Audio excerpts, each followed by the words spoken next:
I've worked the night shift at the gas station for nearly 7 years now. It's a quiet and uneventful job most nights. The doors stay locked, and hardly anyone comes by for gas. On those long nights, I usually bring my textbooks to work on my college assignments to pass the time. It was during one of these quiet nights around 3:30 a.m. that something truly unsettling happened. I was sitting behind the counter, engrossed in my homework, when I noticed a man on a motorcycle passing by on the sidewalk outside. Now, it's important to note that I'm a 21-year-old, very small and young-looking female. The man on the motorcycle didn't seem to be a regular customer. He passed by once and it was no big deal, but then he circled around and went in the opposite direction.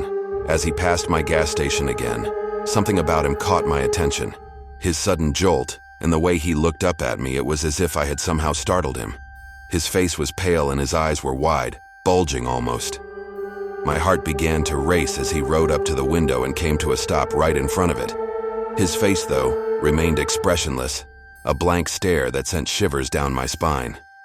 He started marching toward the locked glass doors, never once breaking his eye contact with me.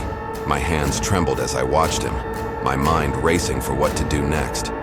It was clear that he wasn't just a curious customer, and a feeling of dread washed over me. He stood right outside the door, gazing inside for what felt like an eternity, but was probably just about 5 minutes. It was one of the longest and most uncomfortable 5 minutes of my life. He then began to pull on the doors multiple times in a futile attempt to open them. I couldn't take my eyes off him, and my mind was racing. What was this man's intent?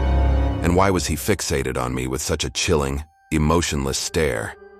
It was as if he had lost his mind, and I had no idea how to handle the situation.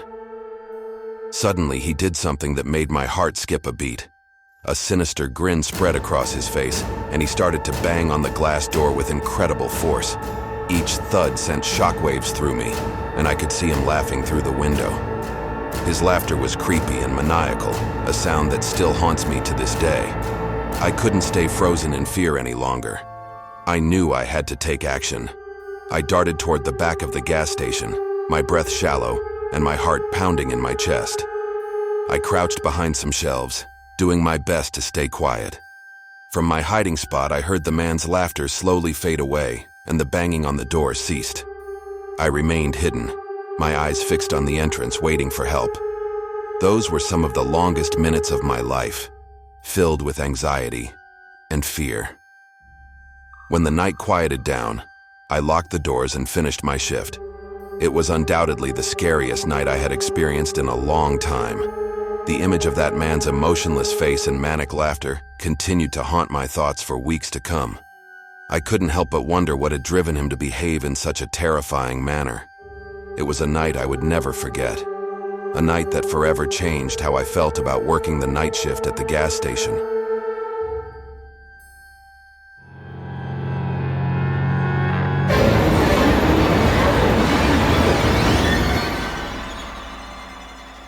It was a regular night at the gas station, and I was going about my usual routine.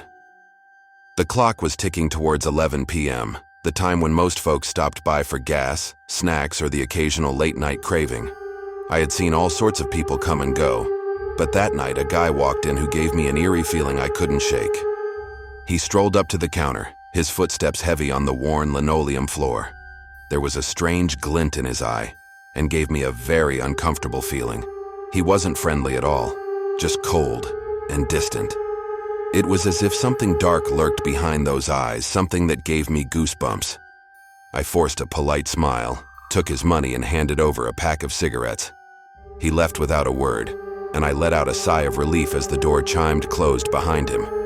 The night passed, and I was due to work the afternoon shift. It was another quiet shift, as it was a small town. I had completed all the tasks I could, so I began to scroll through Facebook. But then, I froze. Right there at the beginning of my feed was a mugshot of the guy who had come into the gas station earlier. My heart raced as I read the story.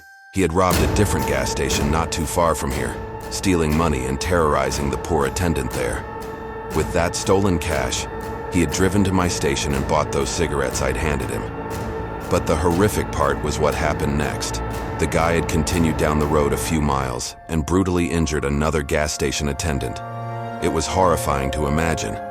I couldn't believe it. The guy who had been in my store just hours ago was capable of such violence. I felt a deep sense of dread, knowing that I had been in close proximity to a criminal, someone who had already committed a heinous act just a few hours earlier. He had been so calm, so nonchalant when he'd walked into my store, and it sent shivers down my spine to think about what he was capable of doing. As the hours passed, my mind raced with questions. What if I had said or done something differently? Could I have sensed that something was off about him? It was a frightening thought, and I couldn't help but feel a profound sense of unease. I found myself checking the locks on the doors more frequently just to be sure. The next day, the news was filled with updates on the case.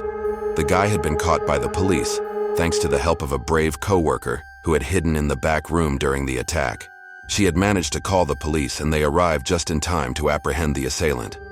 It was a story of bravery and resilience, but it didn't erase the fear and discomfort I felt from having crossed paths with such a dangerous individual.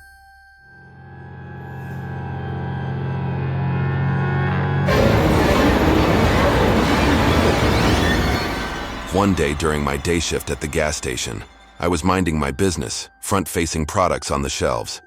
Out of the corner of my eye, I noticed my coworker emerging from the cash register area. I turned my head and started following her with my gaze, practically staring at her back as she made her way towards the backroom area. It was a typical day at work, and I didn't think much of it. As she rounded the corner, I called out her name, expecting her to respond. But when I reached the back room a moment later, there was no one there. Confusion washed over me, and I called out for her, my voice tinged with uncertainty. Her response came from across the small store, near the restrooms, and she had been there the whole time. It was so weird, to say the least. I couldn't wrap my head around what had just happened. It felt like I had been following her with my eyes. And yet, when I arrived at the backroom area, she was nowhere to be found. My coworker must have thought I was a little crazy as I struggled to make sense of it. A few weeks later, I found myself working a not busy night shift alone. The store had been quiet for a while, and I was engrossed in my phone, passing the time. Then out of nowhere, a group of individuals walked in. They seemed like they had been out partying, judging by the snacks and drinks they were grabbing off the shelves. It was a welcome break from the monotony of the night. They eventually made their way to the register to pay for their items, and I watched as their car pulled away. As the taillights of their car disappeared into the distance, I returned my attention to my phone. But then, out of the corner of my eye, I see someone standing near the refrigerators. My heart skipped a beat, and a sense of unease washed over me. I quickly checked the security cameras to see if another customer had arrived, but I didn't spot any cars in the front. My mind raced, and I assumed that perhaps one of the partygoers had forgotten something or left a friend behind. With caution, I approached the lady, who appeared to be middle-aged, and asked if she needed any assistance. She didn't look up at me, merely shaking her head. I gave her a few minutes, then returned and asked if she had been left behind and if she needed to use my phone to call someone to pick her up. She looked up at me with an unsettlingly wide smile and nodded. That's when things took a bizarre turn. As I turned back towards the register area to fetch my phone, I saw her casually walk into the back room. Startled, I called out loudly, telling her that she couldn't be back there. I rushed into the back room, my heart pounding, only to find it empty. There was no trace of the lady, and I couldn't understand how she had vanished in mere seconds. Feeling uneasy, I locked the store's doors and decided to check the rest of the rooms, even though I knew it was unlikely she was there. My search turned up nothing, and the unsettling feeling grew stronger. I decided to check the security cameras to see if they could shed any light on the situation. But of course, the camera that covered that particular angle hadn't been working for the past 2 days. No one else came into the store that night, and since that experience, I've sworn off working night shifts alone. My coworkers have their theories, some jokingly suggesting that the place might be haunted. But as for me, I can't quite explain what happened that night, and it's left me with an indescribable sense of unease whenever I think about it.